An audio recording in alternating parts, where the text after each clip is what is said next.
Unknown. Again, we're waiting for the official press conference later today. On March 7, 2020, at 7:14 in the evening, a 7-story building in Quanzhou, China, collapsed almost completely in seconds. It had been used as a quarantine facility during the early months of the COVID-19 pandemic. 29 people died. 42 were injured. And the official investigation would eventually describe a chain of illegal construction, falsified documents, failed oversight, and a building pushed beyond its intended capacity. This is the Xinjia Hotel. And the problem wasn't one bad decision. It was a system that allowed bad decisions to accumulate until there was almost nowhere left for the structure to go. The building did not begin as a hotel. It began as a 4-story structure owned by Quanzhou Xinxing Electrical and Mechanical Industry and Trade Company. The company was controlled by Yang Jinqiang, who would later become one of the central figures in the investigation. The building's purpose changed over time, and so did its physical form. According to the official investigation, the original 4-story building was illegally modified by adding intermediate floors, eventually turning it into a 7-story structure.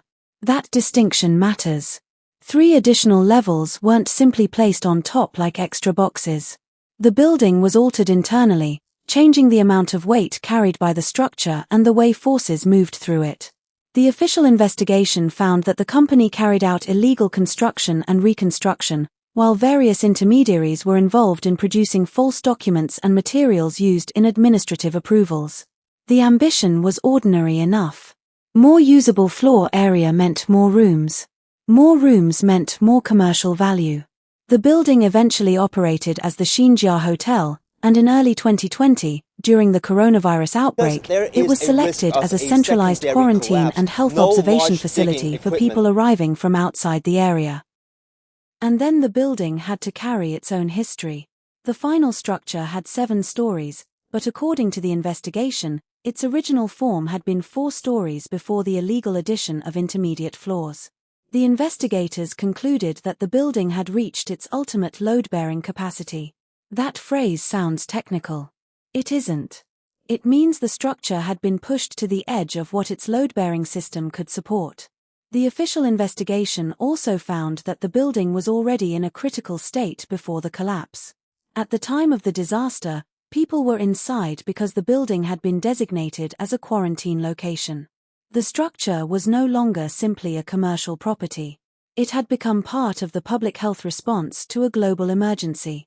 Then, at 7:14 p.m., the emergency became structural. And then the engineers started doing the math. In a normal building, every part of the structure has a job. Columns carry vertical loads. Beams transfer forces. Connections hold components together. The whole system is designed around an expected combination of weight, geometry, materials, and use. The Xinjia Hotel was different because its history had changed the system. Let's talk about what happens structurally when you add weight and alter a building without properly redesigning the load path. The load path is simply the route that weight takes through a building, from the roof and floors down through beams and columns and finally into the ground. Change the weight, and you change the forces. Change the internal layout, and you can change where those forces concentrate. Change the structural members themselves, and the margin of safety can disappear. The official investigation found that the original 4-story building had been illegally modified into a 7-story structure. That pushed the building to its ultimate load-bearing capacity. But that wasn't the only problem. The investigation identified a second event immediately before the collapse, unauthorized welding reinforcement work on steel columns supporting the lower part of the building. The report concluded that this work caused instability in the steel columns. The technical term is buckling. Buckling happens when a slender structural member under compression suddenly loses its ability to remain straight and stable. Instead of continuing to carry the load in the way it was designed to, the member can deform sideways, and the load it was carrying has to move somewhere else. That is where structural systems become unforgiving. If one critical support loses stability, the forces don't disappear. They redistribute. And if the remaining structure has little capacity left, the redistribution can become catastrophic. Not slightly. Not as a design flourish. Catastrophically. The official conclusion was that the building had reached its ultimate load-bearing capacity, was in a critical state, and that the instability of the steel columns during the unauthorized welding work triggered the overall collapse. But here's something about this building that nobody ever explains. The collapse wasn't caused by one mysterious weakness hidden in a perfectly engineered structure. The investigation described a chain. Illegal construction. Illegal reconstruction. False documentation. Weak oversight. And finally, structural work performed on a building that was already carrying more than its original configuration was designed to carry. The engineering response, in this case, came after the fact. There was no rescue design that could simply restore the building to its previous condition. Once the structure collapsed, the priority became search and rescue. According to the official record, emergency teams searched through the wreckage and treated survivors. The building had been occupied by people undergoing quarantine and health observation, which made the operation particularly complicated. The investigation later established that the structure belonged to a company whose construction and modification practices had violated regulations. It also found failures across the wider system. Engineering quality inspection agencies, architectural design organizations, fire safety inspection services, and decoration design institutions were all identified as having problems in the process. The official investigation said some intermediary organizations had illegally accepted work and produced false reports or documents that helped the company obtain administrative approvals. That matters because buildings aren't approved by concrete and steel alone. They're approved by paperwork. And paperwork is supposed to be the record that someone checked the steel. In this case, the investigation found that the system of checks had failed repeatedly. The government response was extensive. The investigation involved the Ministry of Emergency Management, public security authorities, natural resources and housing departments, health authorities, trade union representatives, and experts in engineering and public safety. Experts from institutions including Tsinghua University, Peking University, Renmin University of China, China University of Political Science and Law, and the Party School of the Central Committee were involved in reviewing the investigation. But here's the detail nobody surfaces. The investigation didn't simply blame the building owner. It identified failures by multiple levels of government.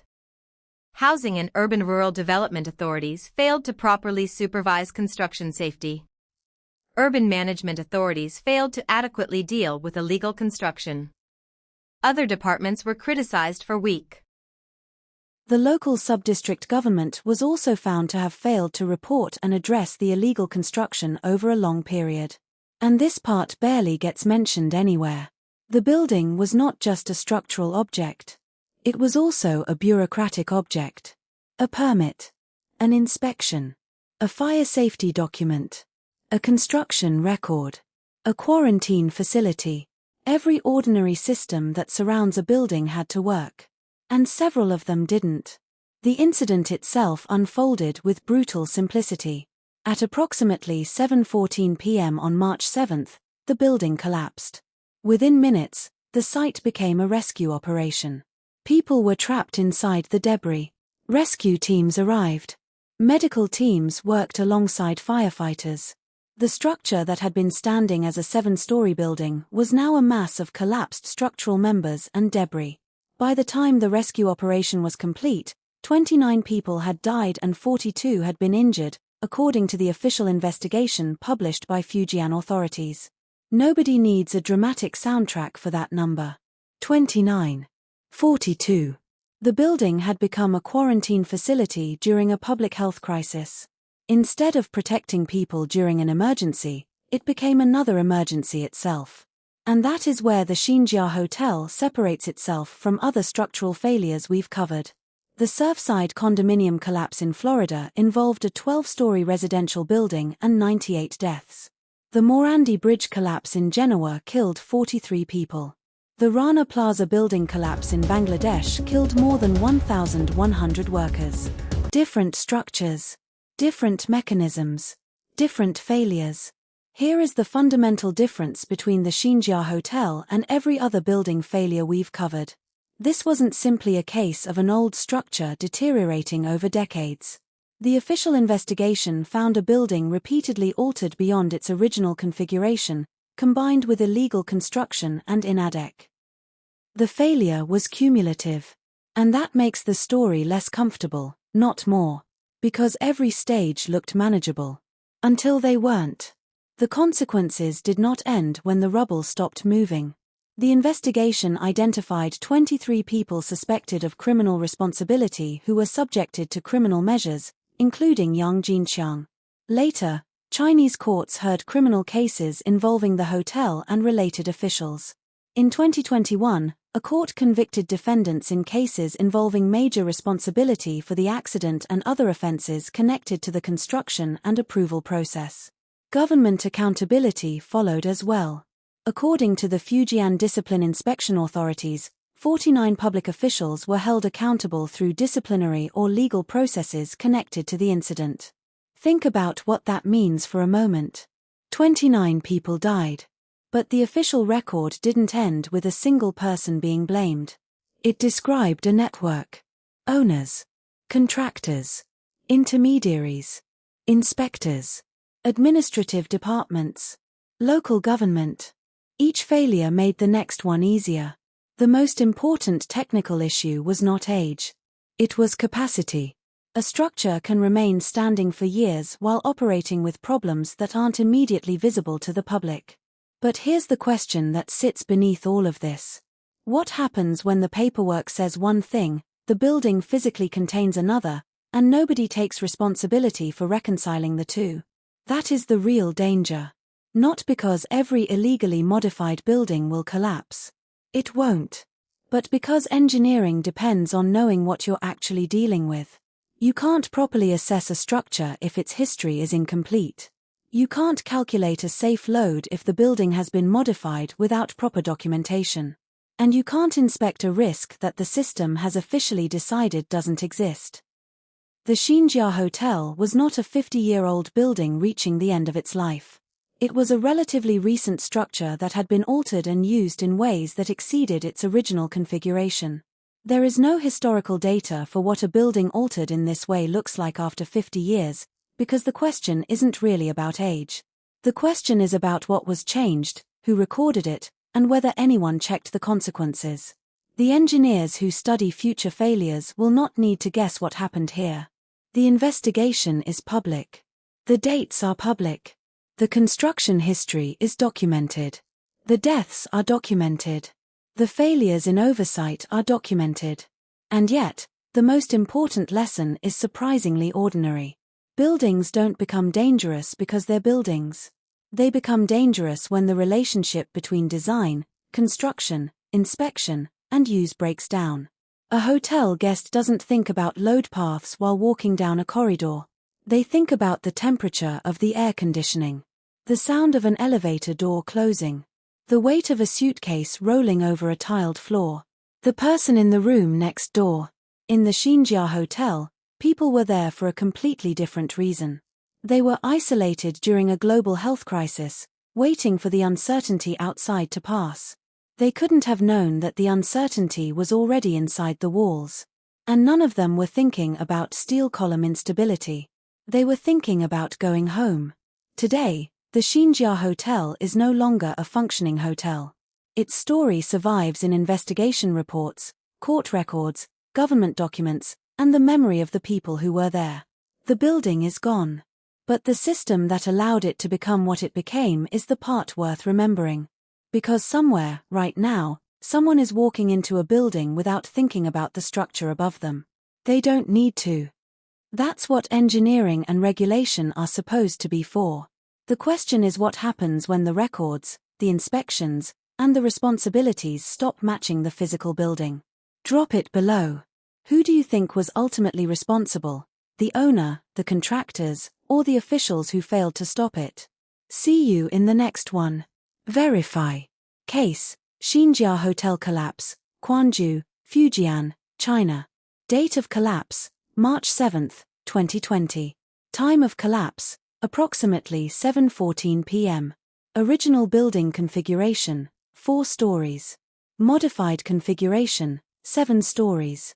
Added structure, 3 additional intermediate floors, according to the official investigation. Death toll, 29 people. Injured, 42 people, according to the official Fujian government accident report. Direct economic loss, 57.94 million yuan.